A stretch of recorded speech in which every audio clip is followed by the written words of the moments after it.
नमस्कार दोस्तों, बडिंग्स में आपका स्वागत है। होप करते कि आप बहुत बेहतर होंगे।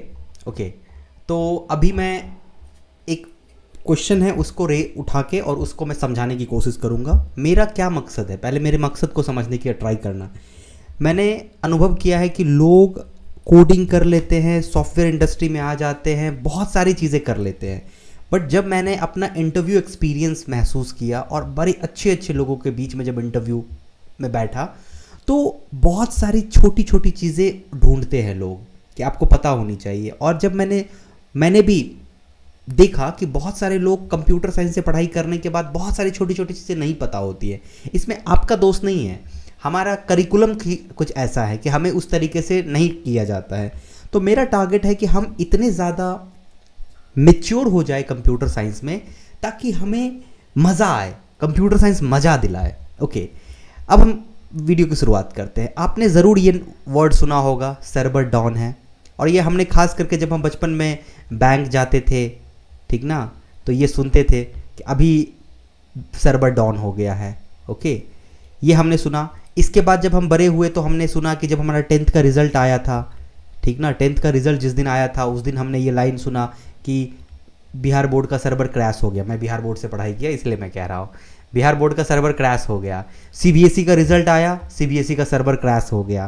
तो ये जो क्रैश होना, डाउन होना, इसके पीछे जो ये वर्ड है सर्वर, हम इसको समझते हैं आखिर ये किस चिड़िया का नाम है, आखिर ये इतना इंपॉर्टेंट क्यों है।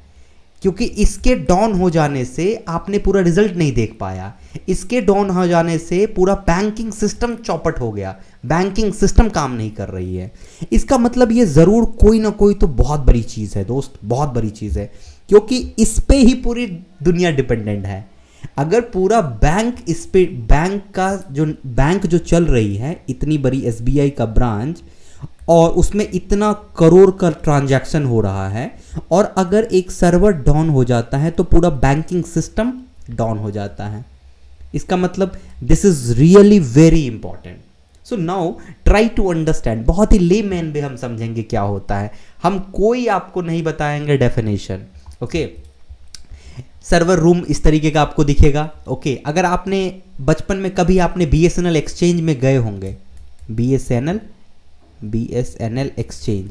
एक्सचेंज रूम में गए होंगे, तो आपने ज़रूर सर्वर देखा होगा, बहुत बड़ा बड़ा रैक देखा होगा, उसमें बल्ब सब जल रहा होता है। अगर आप कभी टावर जो आपके गांव में होगा ना, ये उसके रूम में जाओगे ना, तो भी आपको दिखेगा, वो भी एक तरीके का सर्वर रूम ही है। ओके, तो सर्वर का मतलब बड़ा कुछ नहीं ऐसा है। अब मैं उस पर आता हूँ, अभी धीरे धीरे उस पर आता हूँ। आप अपना ट्राई करना, आसपास अगर कोई आपका टावर होगा ना, तो उस टावर में आप पूछना कि भैया क्या मैं टावर का सर्वर रूम देख सकता हूँ, जहाँ पे मशीन सब लगी हुई है, बस मुझे देखना है। ओके, अब क्या होता है ये सर्वर, मैंने बस एक ही डेफिनेशन लिखा है, उसके बाद मैं सिर्फ समझाऊंगा।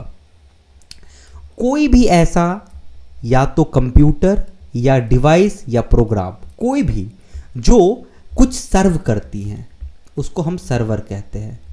Server comes from serving. Okay, अगर जैसे कि मैं ये कह रहा हूं कि ये मेरा फ़ोन है। ओके, अगर मैं चाहूं इस फ़ोन को, तो मैं इस फ़ोन को सर्वर बना सकता हूं। तो अगर ये फ़ोन कुछ सर्व करने लगे, ओके, तो मेरा फ़ोन जो है वो सर्वर बन गया। अगर मेरा लैपटॉप कुछ सर्व करने लगे, तो मेरा लैपटॉप सर्वर बन जाएगा। ओके, तो सर्वर जो होता है जेनरिक फॉर्म में अगर हम बात करें, सर्वर एक तरह का कंप्यूटर है। उस कंप्यूटर पे कुछ चीज़ें रन कर रही होती है। क्या रन कर रही होती है हम आगे बताएंगे। कुछ चीज़ें रन करेगी और उसके रन होने से कुछ टास्क परफॉर्म होंगे। ओके, तो anything which is doing some sort of serving is called server. Okay, अब मैं बात कर रहा हूं कि आप गौर करना कि आप पहले टाइम याद करो कि एक शेयर इट होता था। ओके, शेयर इट होता था जिस पे हम क्या करते थे, अपने फ़ोन से किसी और के फ़ोन में मूवीज़ भेजते थे। बहुत पहले की बात कर रहा हूँ, आज से 4-5 साल पहले की बात कर रहा हूँ। तो जो फ़ोन मूवी भेजता था, जो सेंड करता था, वो उस टाइम के लिए सर्वर बन जाता था, और जो रिसीव कर रहा है वो उस टाइम के लिए क्लाइंट बन जाता था। और इस सर्वर क्लाइंट का जो कम्युनिकेशन होता है इसी को हम लोग कहते हैं server client model. Server client model. I hope यहाँ तक आपको क्लियर हो गया होगा। ओके, मैं छोटा छोटा वीडियो बनाने की कोशिश कर रहा हूँ। अब आपके लिए ये यूज़ केस है कि आप ट्राई करना समझने का कि सर्वर और क्या क्या हो सकते हैं रियल टाइम में। ओके, अब मैंने आपको एक यूज़ केस दिया सर्वर, और मैंने जो आपका पिछले वीडियो में आपको बताया था कि अपने फ़ोन को ट्राई करो फाइल सर्वर बनाने का। फाइल सर्वर बनाने का बहुत मज़ेदार है। ओके, वीडियो को मैं लंबा करने की कोशिश करूँगा, बट मैं अभी फ़िलहाल छोटा छोटा वीडियो बना रहा हूँ। तो आई होप कि सर्वर आपको क्लियर हो गया। Thank you guys.